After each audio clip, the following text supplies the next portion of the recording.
Why is the Chinese language still written with characters? Imagine there's a door, and on the door is the word peligro. You don't speak Spanish, but those exclamation points make it look like something exciting is going on behind that door, and there's two of them. So you open the door and walk inside and instantly die of radiation.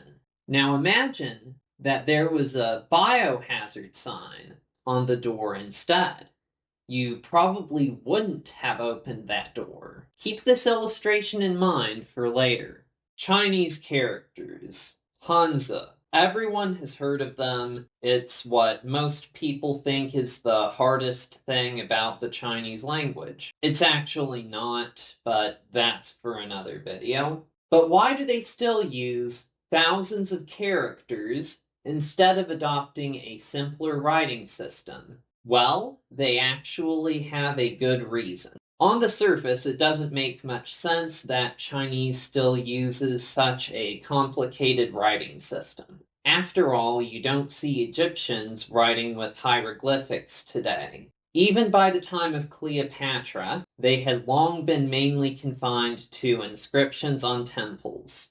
The Egyptians eventually started using an alphabet that was derived from Greek, though the ancient Egyptian language has been completely replaced by Arabic now.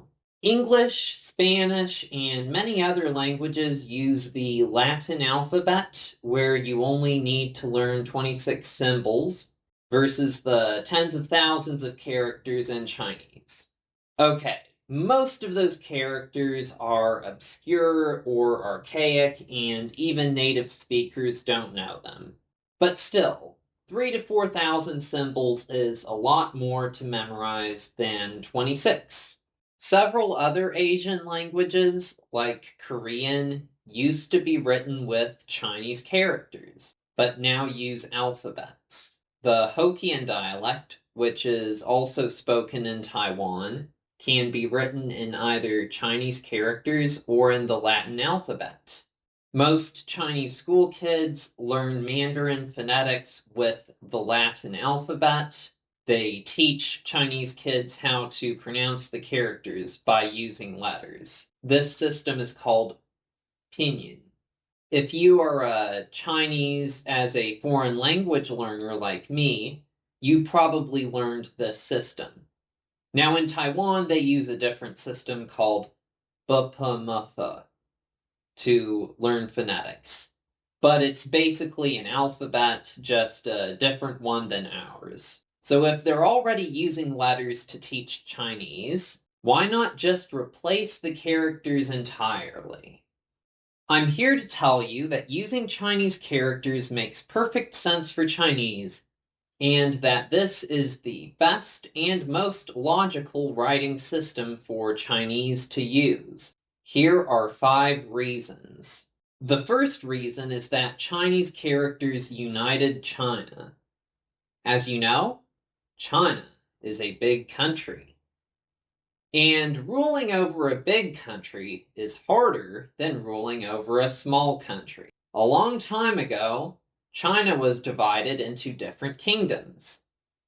Then, the kingdom of Qin defeated all the other kingdoms, and their leader became Emperor Qin Shi Huang of the Qin dynasty. By the way, this is the emperor whose grave has the terracotta army, and the name Qin is why the country is called China in English. Before this point in history, each kingdom wrote and spoke Chinese differently. Emperor Qin standardized Chinese characters. He couldn't get everyone to speak Chinese the same way, but he could get them to write Chinese the same way. So even though people in one region of China couldn't understand people in another region, they technically had the same language. You could write a letter in Beijing and send it to a village 1,000 miles away, and if someone in that village was literate, they could read the letter. Imperial edicts could be issued throughout China without the need for a translator. This went a long way in allowing such a vast amount of land to be ruled by one emperor. It also allowed a common national identity to form between people who couldn't understand each other's speech. The second reason why Chinese characters are useful is homophones. English has homophones, to, and to, there, and there, and so on. In Chinese, almost every word has a homophone. This is because there are a limited number of syllables you can make with Chinese. With English, you can arrange letters and syllables pretty much any way you want, as long as you put at least one vowel in there. But in Mandarin, certain vowel sounds never come after certain consonant sounds, and Chinese doesn't like consonant clusters. And then the only consonant sounds that you can put at the end of a syllable are n, and ng. Now, Chinese is a tonal language, so that increases the number of syllables that you can make. But it's still nowhere near the number of syllables you can make in English. So what you get are a lot of characters that sound the same, that even have the same tone, but have different meanings. And these are represented by different characters. Li, fourth tone, means power, beautiful, record, benefit, chestnut, stand, dysentery, and it has other meanings too. And you see that all these words have different characters. The third reason is grammar. Chinese grammar is relatively simple. There are no conjugations. There are no declensions. In English, the words am, are, and is have the same meaning, but different spellings and pronunciations. In Chinese, verbs stay the same regardless of what noun they come after. In a language like English, if it used characters, you would need different characters for the different forms of to be. But in Chinese, you just have sure. So the structure of Chinese makes it uniquely suited for characters. Now, there are some situations where characters change their pronunciation, but in general, they don't. The fourth reason is continuity. There is an element of tradition at play here. China has a civilization that has lasted for thousands of years. Actually, China didn't exist until Sun Yat-sen invented it in the 1890s. Anyway, on this channel, we believe that the Xia dynasty was real. Keeping Chinese characters gives a sense of continuity, a link to the past that most countries don't have in the modern era. Egypt, like China, was one of those great ancient civilizations. But how many modern Egyptians can understand anything written in hieroglyphics? If you show me something written 1,000 years ago in English, I'm not going to understand much, if anything at all, of it. Chinese characters haven't remained exactly the same, but their modern forms are similar to their ancient forms. Replacing Chinese characters with an alphabet would sever over 1 billion people from millennia of tradition. The fifth and final reason is that Chinese characters aren't as hard as they look. I'm not saying they're easy, but they also aren't impossibly hard. This character means tree, and two trees together gives you a forest. This character means ocean. The part on the left means water and tells you the meaning. The part on the right means sheep, but it's just there to tell you the sound because ocean and sheep sound the same. However, when you're actually saying or writing ocean in Chinese, you say Haiyang, so sea ocean, 2 characters. A lot of words are 2-character compounds, And that makes the issue of homophones less of an insurmountable problem that it would be otherwise. To summarize, the Chinese characters are used to write Chinese for a mix of practical and historical reasons. Chinese is uniquely suited to being written in characters. Earlier, I mentioned that other Asian languages used to be written with Chinese characters. That's because people in those countries, especially the scholarly elites, really admired China and everything Chinese. They were like weebs, but for China instead of Japan. Japan, Korea, and Vietnam all had rulers that imitated Chinese emperors. These countries were influenced by Chinese philosophy, especially Confucianism. At one point, the Koreans even claimed to be more Chinese than China. That's another story for another time. Japan still uses Chinese characters. They call them kanji, but they use two other writing systems as well. So a Japanese sentence will look like a mix of Chinese characters and some things that aren't Chinese characters. The Japanese language works very differently from Chinese, which made the use of supplemental symbols necessary. Korean was once written using Chinese characters or hanja. These are still part of the language, but unlike kanji in Japanese, they are not so commonly used. Once again, Korean grammar is not like Chinese grammar, but they would often arrange sentences the Chinese way instead of the Korean way when writing, which made things really complicated.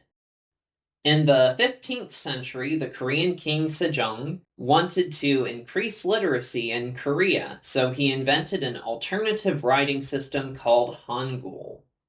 He said that a clever person can learn Hangul in a few hours, while a stupid person can master it in 10 days. And while Hanja is still part of the language, when I was in Seoul, I didn't see a lot of Chinese characters. Vietnam also adopted Chinese characters.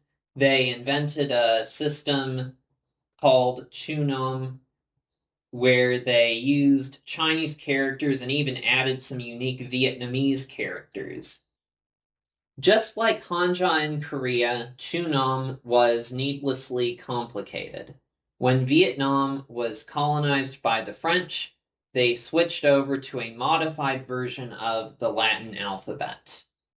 Mongolian has been written in Chinese characters as well. However, it was different. In some cases, the Mongols used Chinese characters to phonetically represent Mongolian sounds.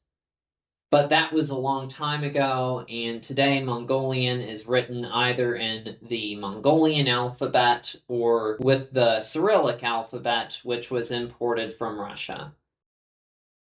There have been people in China who have called for abandoning Chinese characters. Beloved Chinese author Lu Xun, who wrote The True Story of Ah Q, said that if Chinese characters are not exterminated, there can be no doubt that China will perish. Mao Zedong took power in mainland China in 1949, creating the People's Republic of China. And in the 1950s, he planned to eliminate Chinese characters and replace them with the Latin alphabet. This would be done gradually. First, the characters were simplified, and then the pinyin system was created to phonetically represent Chinese characters. But what were meant as intermediate steps became permanent, and by the 1980s, all serious attempts to eliminate Chinese characters had ceased. By the way, the government in Taiwan is called the Republic of China. The Republic of China's government was relocated to Taiwan by Chiang Kai-shek as Mao Zedong was taking over mainland China. Taiwan was thus unaffected by character simplification.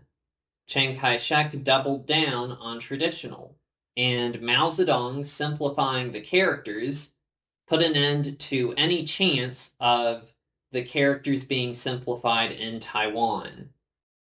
Hong Kong, then a British colony, and Macau, then a Portuguese colony, were similarly unaffected by character simplification. Hong Kong and Macau are special administrative regions of the People's Republic of China, so they're allowed to continue using traditional characters.